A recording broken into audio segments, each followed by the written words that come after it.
Hello friends, welcome to career path. आज का हमारा न्यू टॉपिक है दैट इज़ डेटर मैनेजमेंट। हमने वर्किंग कैपिटल मैनेजमेंट देखा था।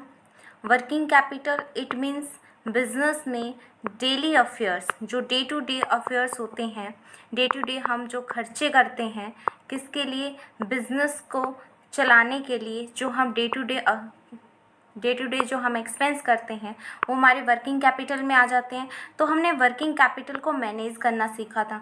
इसमें हम सीखेंगे डेटर्स मैनेजमेंट, कि जो हमारे डेटर्स कौन होते हैं, जिससे हमने क्या दिया है, अपना उधार में सामान बेच दिया है। ठीक है, हमने अपना उधार में माल बेच दिया है। ठीक है, अब उससे हमें पैसे कैसे निकलवाएंगे, ठीक है, हम डेटर्स का किस तरीके से हम मैनेज करेंगे, तो सारी चीज़ें हम इसी में पढ़ेंगे डेटर्स मैनेजमेंट में। चलो देख लेते हैं डेटर्स मैनेजमेंट होता क्या है। डेटर मैनेजमेंट एक प्रोसेस है डिटरमाइन करने की ऑप्टिमम क्रेडिट पॉलिसी, कि हमारी क्रेडिट मतलब उधार देने की कौन सी पॉलिसी हम अपनाएं, कि कौन सी पॉलिसी ऐसी हो जिससे कि हम जो है उधार में माल दें। ठीक है, which goods should be sold, it should be determined in a manner so that the profitability and liquidity of firm को हम मेंटेन कर सकते हैं। हम डेटर्स का मैनेजमेंट क्यों करते हैं, ताकि हमारा प्रॉफिट भी बना रहे और हमारी लिक्विडिटी की पोजीशन भी बनी रहे। इस तरीके से हो, हमारा प्रॉफिट भी होता रहे और लिक्विडिटी भी हमारी बनी रहे। इसका कोई ऑप्टिमम सॉल्यूशन हो जहाँ पे प्रॉफिटेबिलिटी और लिक्विडिटी एक समान स्तर पे आ जाएं, दैट इज़ वहाँ पे हम क्या डिटरमाइन करते हैं, डेटर्स मैनेजमेंट। इन दोनों को मेंटेन करने के लिए ही हम डेटर्स मैनेजमेंट करते हैं। बेनिफिट एंड कॉस्ट उसको कंपेयर करते हैं एक दूसरे के साथ, कि बेनिफिट अगर हमारे पास ज़्यादा है और हमारे पास जो कॉस्ट आ रही है वो कम आ रही है, that is a favourable situation. अगर यही चीज़ अगर इन्वर्स हो जाती है, कि बेनिफिट जो है वो हमारे पास कम है और हमारे पास जो कॉस्ट है वो हमारे पास ज़्यादा आ रही है, तो ये हमारे पास अनफेवरेबल सिचुएशन है।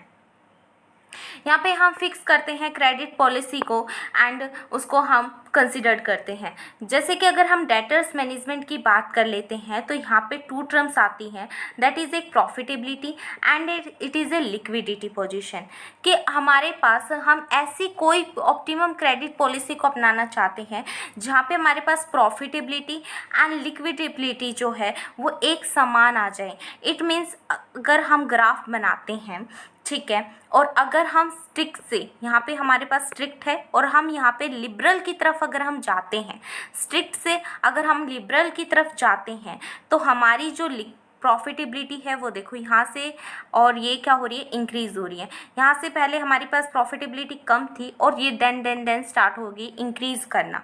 ठीक है, हमारी जो लिक्विडिटी थी वो हमारी इंक्रीज़ थी, और जैसे जैसे हमने डेटर्स बढ़ाने स्टार्ट किए, हमारी जो लिक्विडिटी है वो हमारे पास क्या हो गई। हम यहाँ पे क्या कर रहे हैं कि हमारी जो हमने डेटर्स हो गए हमारे पास ज़्यादा बढ़ गए। इट मीन्स हमने जो है सोल्ड किया है गुड्स को एट ए क्रेडिट। ठीक है, हमने उधार में माल बेच दिया है। ठीक है, इसलिए हमारे पास पहले लिक्विडिटी जो थी वो हायर लेवल थी, और धीरे धीरे हमारे पास डेटर्स तो बढ़ने लग गए लेकिन लिक्विडिटी की पोजीशन कम हो गई। ठीक है, अब जब उधार में हमने माल बेचा है तो कभी ना कभी तो हमारे पास पैसा मिलेगा ही डेटर से। ठीक है, तो हम मान के चलते हैं कि हमारे पास प्रॉफिट है, कि हमारा जो माल है वो बिक गया है। तो यहाँ पे जब हमारे पास प्रॉफिट बिल्कुल ज़ीरो है और उसके बाद में ही हमारा जो प्रॉफिट है वो इंक्रीज़ करना स्टार्ट कर देता है, और जहाँ पे भी ये दोनों जो है काटती हैं एक दूसरे को, ये वाला जो पॉइंट है, इस पॉइंट को हम नाम देंगे ऑप्टिमम क्रेडिट पॉलिसी का। कि ये वाला जो पॉइंट है ये इंडिकेट करता है कि ये वाली क्रेडिट पॉलिसी अपनानी चाहिए जहाँ पे हमारे पास प्रॉफिट भी इतना नहीं है और लिक्विडिटी भी इतनी नहीं है। ठीक है, ऐसा नहीं है कि हम प्रॉफिट को ज़्यादा करने के चक्कर में जो है उधार में माल बहुत ज़्यादा बेच दें। ठीक है, क्या पता फिर हमारे पास डेटर से हमारा पास पैसा आए ही ना। ठीक है, तो लिक्विडिटी की पोजीशन भी हमें रखनी पड़ती है, प्रॉफिट भी होना चाहिए। ठीक है, दोनों को हमें मैनेज करना पड़ता है, और दोनों को मैनेज करने के लिए हम क्रेडिट पॉलिसी को अपनाते हैं। आई होप दैट इज़ क्लियर। इसमें एक चीज़ आती है, वो क्या होती है आपके पास, वो होती है आपके पास relation between relation between liquidity and profitability, कि लिक्विडिटी और प्रॉफिटेबिलिटी के जो बीच का रिलेशन था वो हमने डेटर्स में समझ लिया है कि हमें ऐसी क्रेडिट पॉलिसी को अपनाना चाहिए जहाँ पे हमारा जो प्रॉफिट है वो भी इतना ज़्यादा ना आए और जो हमारे पास लिक्विडिटी है वो भी इतनी ज़्यादा ना आए। ठीक है, मतलब ये जो है एक मिनिमम पॉइंट, ठीक है, ये जो मैक्सिमम मिनिमम पॉइंट जो है यहाँ पे क्या होना चाहिए, एक ऑप्टिमम क्रेडिट पॉलिसी को ये यहाँ पे अपनाया जाता है। ठीक है, ऑप्टिमम क्रेडिट पॉलिसी को हम अचीव करते हैं एट द लेवल जहाँ पे लिक्विडिटी जो है वो इक्वल हो जाए प्रॉफिटेबिलिटी के। यहाँ पे लिक्विडिटी जो है वो किसके इक्वल है, प्रॉफिटेबिलिटी के इक्वल है, इसीलिए क्या है, ऑप्टिमम पॉइंट है। ठीक है, जिसमें फर्म ट्राई करती है इंक्रीज करना, क्रेडिट पीरियड को बढ़ा देना चाहती है कि डेटर्स को हमने माल बेच दिया है, ठीक है, अब हम अपने पीरियड्स को जो है इंक्रीज करें। पहले मान लो हमने 1 मंथ दिया था उन्हें कि 1 महीने में आप पैसा लौटा दो, अब हमने अपने क्रेडिट पीरियड को बढ़ा के उसे 2 महीने दे दिए, मतलब 1 महीना हमने एक्स्ट्रा दे दिया, that is a credit period को हमने एक्सटेंड कर दिया है।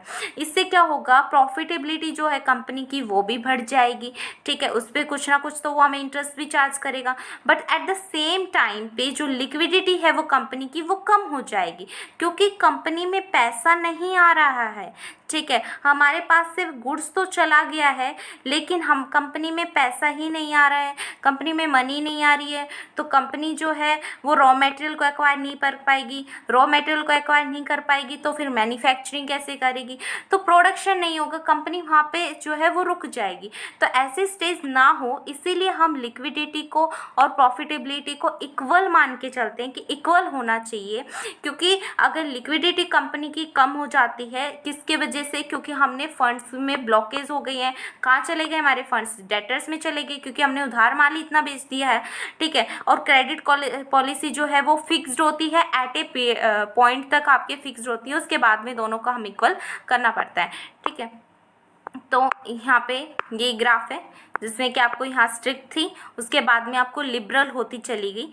ठीक है, और ये आपके पास क्या है, ये आपके पास प्रॉफिट है और ये आपके पास क्या है, लिक्विडिटी की पोजीशन, और जहाँ पे ये दोनों मिल रही है that is a optimum level है। और यहाँ पे जो है ये सिक्योरिटी की लेवल के लिए होते हैं। यहाँ पे हम स्ट्रिक्टनेस इसलिए बरतते हैं क्योंकि हमारे पास यहाँ सिक्योरिटी होनी चाहिए कि हमारे पास डेटर से हमें पैसा मिलना ही मिलना चाहिए, और यहाँ पे हम रिस्क लेने के लिए तैयार हो जाते हैं क्योंकि हम लिबरल की तरफ आ रहे हैं, तो हमारे पास जो है वो रिस्क का लेवल इंक्रीज हो जाता है। क्योंकि अगर हम मतलब कि डेटर्स को क्रेडिट पीरियड भी उनका एक्सटेंड कर रहे हैं कि वो हमारे पास जो है हमें पैसा लौटा दें, इसलिए हमने उनका क्रेडिट पीरियड भी एक्सटेंड कर दी, तो हम यहाँ पे ज़्यादा से ज़्यादा जो है रिस्क ले लेते हैं और इसीलिए हम यहाँ पे लिबरल होते हैं। स्ट्रिक्टनेस में हम जो है हमारे सिक्योरिटी लेवल की बात करते हैं कि हम डेटर्स जो हैं वो हमसे पैसा दे, इसलिए हम यहाँ पे क्या रहते हैं, स्ट्रिक्ट रहते हैं। ओके, आगे आता है हमारे पास बेनिफिट वर्सेस कॉस्ट, जिसमें हमने बताया कि अगर हमारे पास बेनिफिट ज़्यादा है, ठीक है, और कॉस्ट अगर हमारे पास कम आ रही है, बेनिफिट ज़्यादा है कॉस्ट कम आ रही है, ये हमारे पास फेवरेबल सिचुएशन है। अगर बेनिफिट अगर हमारे पास कम है और कॉस्ट हमारे पास ज़्यादा आ रही है तो ये अनफेवरेबल सिचुएशन है। ठीक है, इसी के करते हम क्या करेंगे, डेटर्स को मैनेज करेंगे। ओके, नेक्स्ट अगर हम बात करें एडमिनिस्ट्रेशन कॉस्ट, इसमें कुछ डेटर्स के अंतर्गत कुछ कॉस्ट आती हैं। ठीक है, जिसमें फर्स्ट कॉस्ट है आपके पास एडमिनिस्ट्रेशन कॉस्ट। एडमिनिस्ट्रेशन कॉस्ट क्या होती है कि जब भी आप उधार में जब माल बेचोगे, ठीक है, जब आपने उधार में गुड को सोल्ड कर दिया है, ठीक है, उधार में माल बेच दिया है आपने, तो उसके लिए आपने ट्रांजैक्शन की होगी। ठीक है, लाइक अगर मैं यहाँ पे क्रेडिट सेल करती हूँ, ठीक है, मैंने उधार में माल बेचा, ठीक है, मैंने जैसे कि मैंने क्रेडिट की सेल, ठीक है, किसको की, राम को कर दी। ठीक है, तो यहाँ पे राम को मैंने क्रेडिट सेल की है, तो जो सेल की जो ट्रांजैक्शन होगी, गुड को अगर मैं सोल्ड करूँगी, अगर मैंने कैश में किया होता तो मेरे पास कैश आ जाता। ठीक है, मेरे पास सीधा से अगर मैंने सीधा इसे राम को अगर मैंने क्रेडिट में सेल ना करके कैश में सेल किया होता तो कैश मेरे पास आ जाता। ठीक है, कैश मेरे पास आ जाता और सेल मतलब गुड्स मेरे पास से चला जाता और कैश मेरे पास आ जाता, तो sales account debit to cash account हो जाते। लेकिन यहाँ पे मेरे पास क्या हो गया, यहाँ पे एक एडजस्टमेंट होगी। यहाँ पे क्या होगी, यहाँ पे क्या होगी, यहाँ पे होगी मेरे पास यहाँ पे क्या है कि मैंने जो है माल जो है अपना सेल किया है वो भी क्रेडिट पे, ठीक है, उधार में माल बेच दिया है। इसका मतलब जहाँ पे मेरे पास क्या आना चाहिए था, मेरे पास कैश आना चाहिए था, वहाँ पे अब मैं किसकी ट्रांजैक्शन करूँगी, वहाँ पे मैं नाम की ट्रांजैक्शन करूँगी। इट मीन्स मैं पहले राम की ट्रांजैक्शन करूँगी, क्रेडिट की ट्रांजैक्शन करी। उसके बाद में जब मैंने क्रेडिट की ट्रांजैक्शन कर दी, देन उसके बाद में फिर मुझे जो है पैसे मिल गए, ठीक है। मेरे पास जो है पहले तो मेरे पास डेटर्स बन गए थे, राम जो है वो मेरा डेटर बन गया। डेटर के लिए मैंने लेज़र अकाउंट बनाया, इसकी मैंने जर्नल एंट्री की, ठीक है। देन उसके बाद में फिर मैंने क्या किया है, उसके बाद में मेरे पास जब कैश आ गया तो फिर मैंने कैश की एंट्री की। मतलब यहाँ पे 2-3 एंट्री जो है वो हमारे पास ज़्यादा हो जाती हैं, क्योंकि अगर हम सीधा कैश में कर देते तो सीधा हमारे पास कैश आ जाता तो सिर्फ हमारे पास एक एंट्री होती। लेकिन जब हमने क्रेडिट में माल बेच दिया है तो यहाँ पे 2 एंट्री होंगी। यहाँ पे मेरे पास 2 एंट्री होगी, एक तो राम ने क्रेडिट में माल खरीदा है, ठीक है। दूसरी मेरे पास कौन सी एंट्री होगी कि उसने कैश की पेमेंट कर दी, जो उसने माल जो उधार में खरीदा था तो अब उसने कैश लौटा दिए, तो यहाँ पे मेरे पास 2 एंट्री होगी। तो यहाँ पे मेरे पास एक एंट्री एक्स्ट्रा हुई है, that is A administration cost, ठीक है। जहाँ पे मेरे पास एक एंट्री की कॉस्ट आनी चाहिए थी, अब मैं डबल एंट्री की कॉस्ट कर रही हूँ। यहाँ पे तो मैंने एक एंट्री की कॉस्ट करनी थी, ठीक है, लेकिन अब मैं एक एक्स्ट्रा एंट्री कर रही हूँ, ठीक है। तो ये क्या होगी, मेरे पास एडमिनिस्ट्रेशन कॉस्ट होगी। Due to credit sale administration work जो है वो बहुत ज़्यादा बढ़ गया आपके पास अकाउंटिंग का कॉस्ट ऑफ द कंपनी में, क्योंकि आपके पास जहाँ पे एक एंट्री करनी थी, अब वहाँ पे आपको क्या करनी पड़ रही है, 2 एंट्री करनी पड़ रही है, ठीक है। आपको लेज़र प्रिपेयर करना पड़ रहा है। लेज़र किसके नाम से बनाओगे, राम के नाम से लेज़र बनाना पड़ेगा, क्योंकि राम क्या आपका पास डेटर है। आपको देखना पड़ेगा कि राम के अकाउंट में हमें कितने पैसे मिल गए हैं, कितने लेने अभी बाकी हैं, तो राम का एक अलग से हमें लेज़र भी बनाना पड़ेगा। तो यहाँ पे हमारे पास कॉस्ट किसकी बढ़ रही है, एडमिनिस्ट्रेशन कॉस्ट बढ़ रही है, ओके। नेक्स्ट है अपॉर्चुनिटी कॉस्ट। अपॉर्चुनिटी कॉस्ट क्या होती है, अगर उन्होंने उधार में माल नहीं बेचा है, ठीक है, अगर हमने उधार में माल नहीं बेचते, ठीक है, तो हमारे पास जो भी, अगर हम अपना माल जो है उधार में ना बेच के कैश में माल बेचते तो हमारे पास पैसा आ जाता, ठीक है। उस पैसे को हम कहाँ डिपॉजिट करा सकते थे, बैंक में डिपॉजिट करा सकते थे। बैंक उस पैसे से हमें क्या देता, इंटरेस्ट देता, ठीक है। अब हमारे पास इतनी सारी अपॉर्चुनिटी हो सकती थी, यहाँ पे हमें इंटरेस्ट मिलता, दैट इज ए अपॉर्चुनिटी, हमारे पास कॉस्ट मिलती। लेकिन अभी हमारा पैसा किसके पास रखा हुआ है, डेटर्स के पास रखा हुआ है, क्योंकि डेटर्स में हमारे पास ब्लॉकेज है ना पैसा, क्योंकि अब जब डेटर देगा पैसा तभी हम बैंक में डिपॉजिट कराएंगे। अगर कैश में अगर माल बेचा होता तो हमारे पास कैश होता, कैश को हम बैंक में डिपॉजिट करा लेते, बैंक हमें इंटरेस्ट चार्ज करके देता उस पैसे पे, ठीक है। That is A opportunity cost. तो यहाँ पे हमारी जो अपॉर्चुनिटी है वो भी हमारे पास से हाथों से चली गई है, ठीक है। हमारे पास कैश भी नहीं है, हम जो है वो बैंक में डिपॉजिट भी नहीं करा सकते हैं, ठीक है। कहीं भी हम इन्वेस्ट नहीं कर सकते, क्योंकि कहीं पे भी अगर हम पैसे को इन्वेस्ट करेंगे तो वहाँ से कुछ ना कुछ हमें रिटर्न मिलता है। लेकिन डेटर्स में हमारे पास कैश ब्लॉकेज रखा हुआ है, उससे हमें कुछ ना कुछ रिटर्न थोड़ी ना मिलेगा, जितने का हमने माल बेचा सिर्फ उतनी कॉस्ट मिलेगी, ठीक है। नेक्स्ट बात करते हैं डेलिकेंसी कॉस्ट। डेलिकेंसी कॉस्ट क्या होती है, ये होती है आपके due to delay in collection, ठीक है।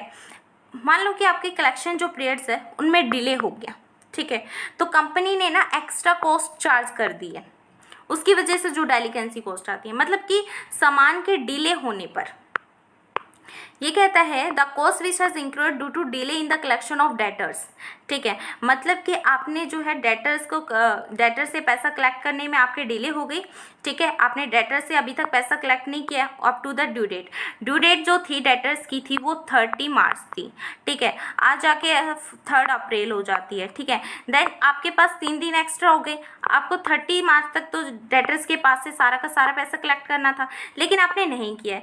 तो जो ये एक्स्ट्रा 3 दिन के ऊपर जो आपके पास कॉस्ट आएगी, that is A extra cost जो आपको कंपनी की आई है, that is a delinquency cost, क्योंकि आपने अभी तक डेटर्स का पैसा कलेक्ट नहीं किया है, डेटर्स ने अभी तक आपका पैसा जो है चुकाया नहीं है, तो ये डिले होने के ऊपर जो कॉस्ट आती है that is a delinquency cost.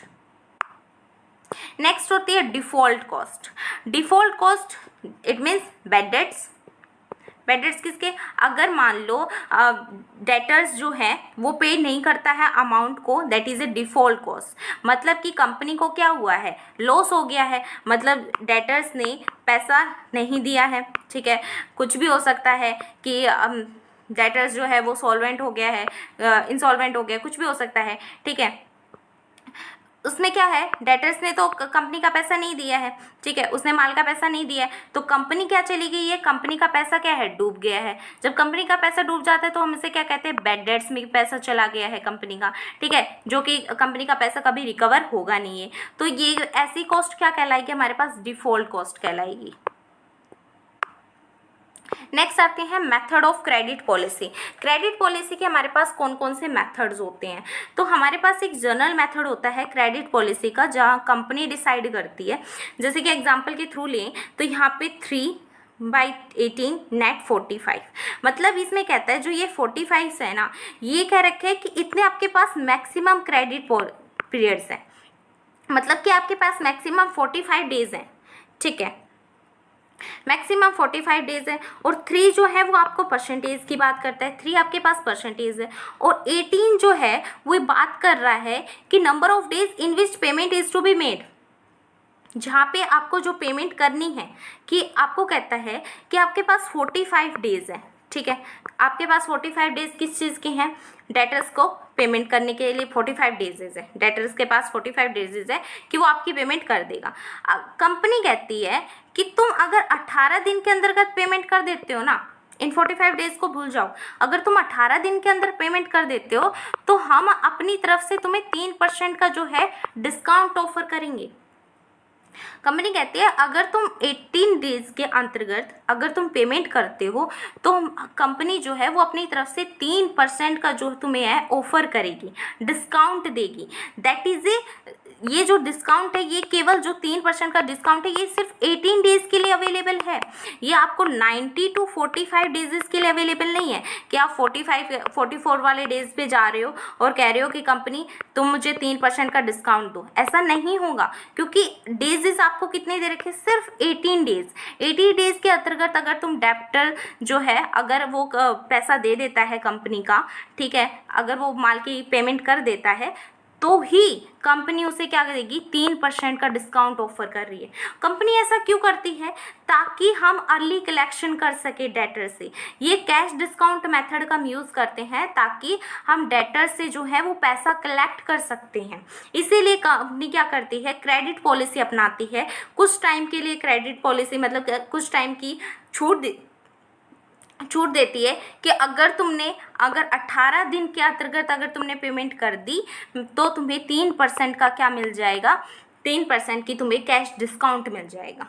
Okay, वैसे तो तुम्हें 45 दिन के अंतर्गत पेमेंट करनी है, लेकिन अगर तुमने 18 दिन के अंतर्गत पेमेंट कर दी तो तुम्हें 3% का डिस्काउंट मिल जाएगा। कंपनी इसलिए करेगी क्योंकि कंपनी को अर्ली कलेक्शन चाहिए, कंपनी को अपने पास कैश चाहिए, जितनी जल्दी कैश कन्वर्ट हो सके, डेटर्स जो है वो कैश में जितनी जल्दी कन्वर्ट हो सके उतनी जल्दी कंपनी करना चाहती है। नेक्स्ट बात करते हैं एजिंग शेड्यूल की। इन द एजिंग में जो शेड्यूल रिसीवेबल होते हैं उसको हम क्लासीफाइड करते हैं according to their age. Is that period जिसमें कि आउटस्टैंडिंग कितने दिन बाकी हैं, जैसे कि आपके पास 40 डेज हैं, एक 40 to 60 डेज हैं, और 60 to 90 डेज और 90 डेज से जो भी अबोव हैं, ठीक है। इसमें क्या किया जाता है, इसमें कि डेटर्स जो है, डेटर्स जो है आपके पास कितने टाइम से, कि अभी कोई बंदा जो डेटर है वो सिर्फ 40 डेज से ही आपका डेटर्स है, मतलब 40 डेज से पहले ही उसने उधार में माल खरीदा हो, ठीक है। कोई 40 to 60 डेज से ही वो आपके पास डेटर, कोई 60 to 90 डेज से है, कोई 90 डेज से अबोव आपके पास डेटर्स है। तो मतलब कंपनी ने जो है अपने डेटर्स को इन क्लासीफाई कर दिया है इन पीरियड्स में, ठीक है। वो ये देखना चाहती है कि कौन कितने, मतलब कि कौन आपके पास 40 डेज से है, कौन 60 डेज से है, कौन 90 डेज से, कहाँ पे पैसे मिलने के चांसेस आपके पास ज़्यादा हैं और कहाँ पे चांसेस आपके पास कम है। जो 90 डेज ऑलरेडी हो चुके हैं जिस डेटर को, क्या वो उसके पैसे मिलने के चांसेस आपके पास कम नहीं होंगे, चांसेस कम होंगे। हो सकता है कि आपका पैसा डूब सकता है, ठीक है, बैड डेट्स में जा सकता है। तो मतलब कंपनी ये देखती है कि कंपनी को कहाँ से अपने जो है कितने डेटर्स जो हैं उसके ओवरड्यू हो चुके हैं, ठीक है, ड्यू डेट से ऊपर हो चुके हैं, ठीक है, कितने दिन ऊपर हो चुके हैं, ठीक है। कंपनी ये सारी चीज़ें किसके थ्रू देखती है? एजिंग शेड्यूल्स बना के देखती है। ओके, नाउ एक लास्ट पॉइंट हमारे पास आता है, दैट इज फैक्टरिंग। फैक्टरिंग क्या होती है कि कंपनी जो है, कंपनी के पास डेटर्स हैं, ठीक है, कंपनी डेटर्स जो है वो थर्ड पर्सन को बेच देती है, और इसे हम क्या कहते हैं? फैक्टरिंग कहते हैं। जो ये थर्ड पर्सन है यही कलेक्ट करता है डेटर्स की अमाउंट को, ठीक है। मतलब कि कंपनी के पास डेटर्स हैं, कंपनी को चाहिए पैसे, ठीक है। अब डेटर्स तो अभी पैसे देंगे नहीं, ठीक है, डेटर्स तो अपने मतलब जब उनके पास पैसे होंगे या फिर उनकी जो ड्यू डेट है उन वहीं पे पेमेंट करेंगे। तो कंपनी क्या करती है? इसे थर्ड पर्सन को भेज देती है, ठीक है। थर्ड पर्सन कंपनी को पैसा दे देता है, और जो ये थर्ड पर्सन है इसको पैसे कहाँ से मिलते हैं? इसको पैसे डेटर से मिल जाते हैं। तो इस प्रोसेस को हम क्या कहते हैं? इस प्रोसेस को हम फैक्टरिंग कहते हैं। तो यहाँ पे फर्स्ट पॉइंट हमारे बात है रिकोर्स फैक्टरिंग की। रिकोर्स फैक्टरिंग हमें क्या कहती है? पेमेंट अगर नहीं हो रही है, ठीक है, तो हम क्लाइंट को अप्रोच कर सकते हैं। इट मीन्स ये कहता है कि अगर मान लो रिकोर्स फैक्टरिंग आपकी क्या कहती है? रिकोर्स फैक्टरिंग कहती है एक ऐसे टाइप की फैक्टरिंग होती है जिसमें क्लाइंट इनकेस अमाउंट आपकी रिकवर नहीं हुई डेटर से, ठीक है, तो यहाँ पे आप क्या कर सकते हो? आपका क्लाइंट कौन है? क्लाइंट कौन है?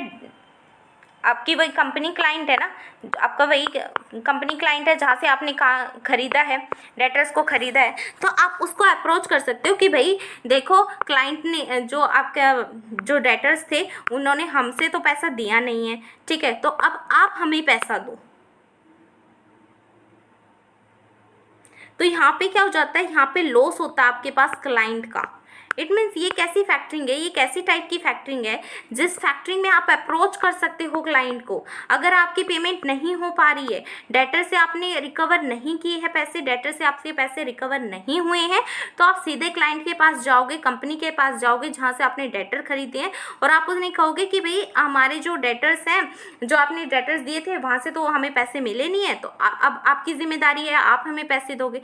तो ये नॉन रिकवरी होती है फ्रॉम द डेटर, जो कि कंपनी के पास वापस आ जाते हैं।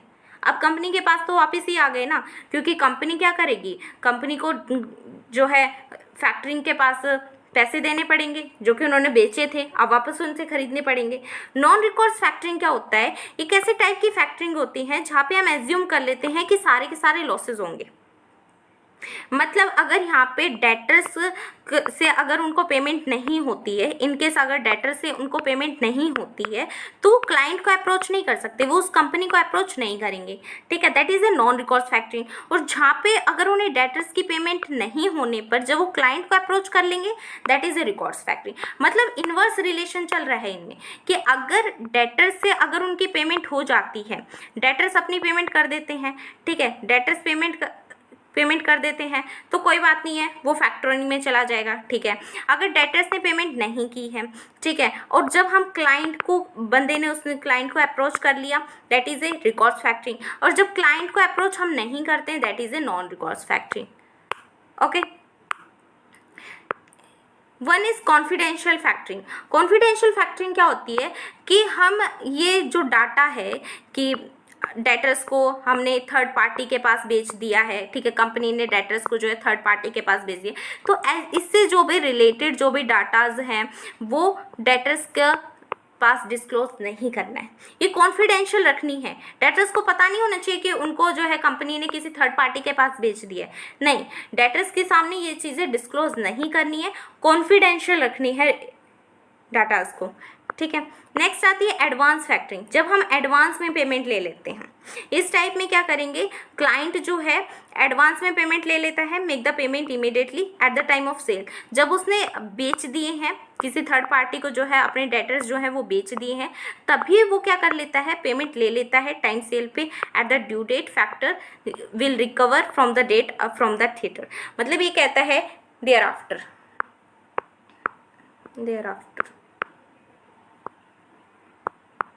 और उसके बाद में जो है थर्ड पार्टी जो है वो डेटर से पैसा कलेक्ट करती रहेगी। कंपनी ने तो एडवांस में ही क्या कर लिए हैं, एडवांस में ही पैसे ले लिए हैं, ठीक है, अब थर्ड पार्टी जानो और डेटर्स जानो। ठीक है, तो ये हमारे पास क्या थे, फैक्टरिंग के 4 टाइप्स थे, जिसमें हमने पढ़ा recourse factoring, non recourse factoring, confidential factoring and advance factoring. I hope that clear. Thank you.